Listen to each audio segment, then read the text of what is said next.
Hello Year 9 and welcome to the GCSE History Options presentation.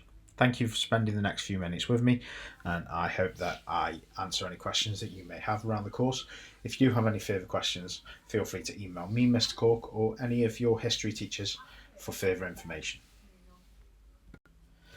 Over the next few minutes of your time then, I'm going to be giving you some further information on this GCSE course. And I'm going to approach this by looking at 4 things that I think are useful for you to know in a bit more detail. The first of these is that I'm going to discuss with you what you will learn over the duration of this course, so the topics that you will be covering. Secondly, I'm going to look at assessment. So we'll be thinking about how we are assessing you over the duration of this course and at the end point. Thirdly, I'm going to think about how this course will help you moving forward, so how it may transition to A-levels and further qualifications that you may wish to study in the future. And lastly, a few messages from some of your teachers about why we think our subject is important, why we think it's something that you should study, because ultimately we love our subject and we want to share that with you. So the first area that you'll learn about in GCSE history is called Medicine in Britain, 1250 to the present. And what this will involve us looking at is roughly the last 770 years of medical developments within Britain. Now, below on the screen, you can see some of the key questions that you will be expected to be able to answer by the time you finish studying medicine in Britain. So, for instance, we'll look at what people thought made them sick in the different time periods that we cover. Today we know that germs, we know that DNA, we know that lifestyle choices can make you sick, can affect your health, but in 1250 that wasn't the case. So we'll look at some fascinating theories like the 4 humours of miasma to try and explain why people got sick. We'll also look at what they did to help prevent and treat illness. So based on those theories that they explained illness with, what did they do to make them sick? So we'll look at things like bleeding and purging and things like using frogs to transfer disease from your body and to make you healthy.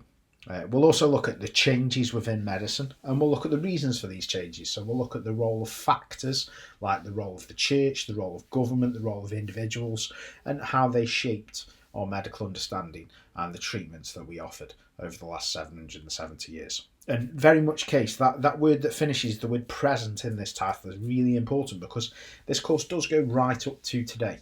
So we would talk about things, we can mention things like the sugar tax that was introduced in 2016, and we can look at how that has actually worked to improve lifestyles and reduce things like obesity, which helps to improve fitness and health, relieving medical problems that might emerge. So that's medicine through time. The second area that you'll study builds very much on from the first area, medicine in Britain, and this focuses on the British sector of the Western Front 1914 to 1918, specifically looking at injuries, treatment and the trenches themselves. And with part of this you'll be looking at questions like what was it like in the trenches, what injuries and illnesses did people suffer, who was responsible for medical care, and how were people treated. So these are ideas that, looking specifically at that 4-year period in World War I, be addressing illness, be addressing health, looking at things like trench foot, trench fever, but also looking at the systems that were set up to treat people to help them overcome the injuries from bullet wounds, from gangrene, and from various other sources during the course of World War I. Now this unit is very interesting because this is the one that replaces the more traditional coursework units that GCSE history used to have, and this is about interrogating sources. So a lot of this unit, the focus here is on what can we learn from sources and how can we use sources to support our judgments about the past. Now the next topic focuses on Anglo-Saxon and Norman England between 1060 and 1088. Now this topic is quite a long time ago in comparison to some of the others. This is over almost 1,000 years ago, but it is a very important series of events within British history. Between this period of 1060 to 1088, a lot of fundamental principles are put into place about how England works that affect history for the next 300, 400, 500 years. Now, as part of this unit, there is an element of comparison within it. So we will look at what life was like in Anglo-Saxon England, and we'll look at how that changes under William the Conqueror.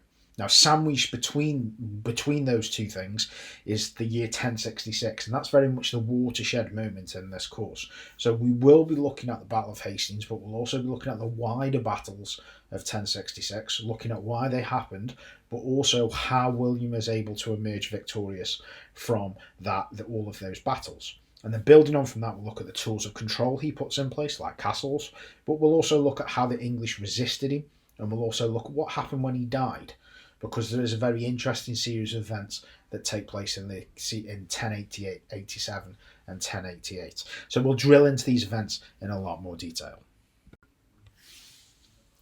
Probably my personal favourite is the American West unit between 1835 and 1890. And what I love about this unit is that it's a period of history that we typically don't study in Britain. It involves us looking at the Midwest, so what a region of America that is also known as the Great Plains. And as part of this, we were going to look at the lifestyle of the Native Americans that live in this region. So we'll look at how they use the buffalo. We'll look at how they function, how their tribes are structured. We'll also look at how they hunted. We'll look at how they used all the parts of the buffalo and what they used them for, so that we understand how they were perfect for living on what is called the Great Plains, that were essentially fields as far as the eye can see that had very little in terms of resources. Now from there, the central premise of this unit is one of conflict, because whilst the Native Americans live naturally on the Great Plains, American settlers during this 60-year period move onto the Great Plains, and that brings with it conflict, because how the American settlers will use the land is very different to how the Native Americans have used it historically.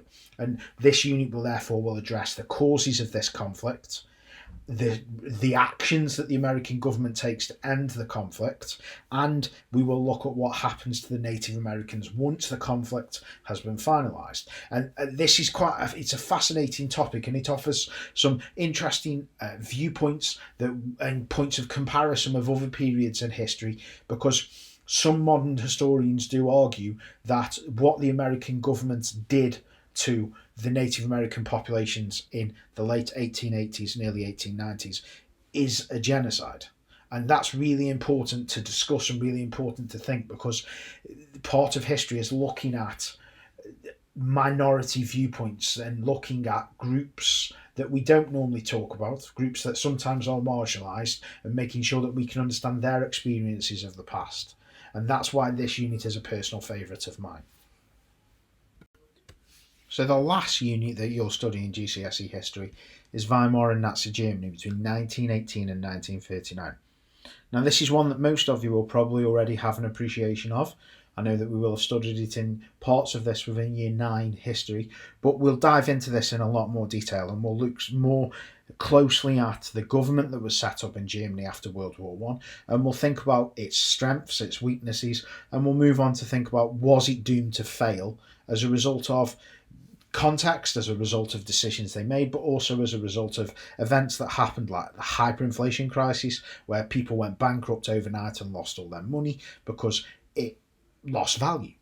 We'll also look at the changes that happened in German society over the course of the 1920s. So we'll look at the emergence of cinema, we'll look at lifestyle improvements, but we'll also look at the role of women and how that changed over the period. Now, the course is very much divided into two periods. It's divided into the Weimar period and it's divided into the Nazi period. As part of the Nazi period, we will look at how they were able to gain power. We'll look at the strategies that Hitler and the Nazis put in place that helped them to win a democratic election. Because don't forget, Germany, the Nazis were democratically elected. So they won an election relatively fair and square, with a bit of brutality and force from the SA. But we'll look at the tools they did. We'll also look at how Hitler turns Germany from a democracy into a dictatorship, and then we'll look at what life was like actually in Germany during that period for a variety of different groups. We'll look at what it was like for the average German, but we'll also look at what it was like for young people. We'll look at what it was like for the unemployed, and we'll also look at what it was like for Jewish people and anyone who didn't fit into the Nazi idea of what it meant to be German. And this unit is quite a fascinating one that we can draw parallels with today, with the rise of certain extremist viewpoints, but we can also draw parallels to with regard to some of the things that the American government did in the American West unit.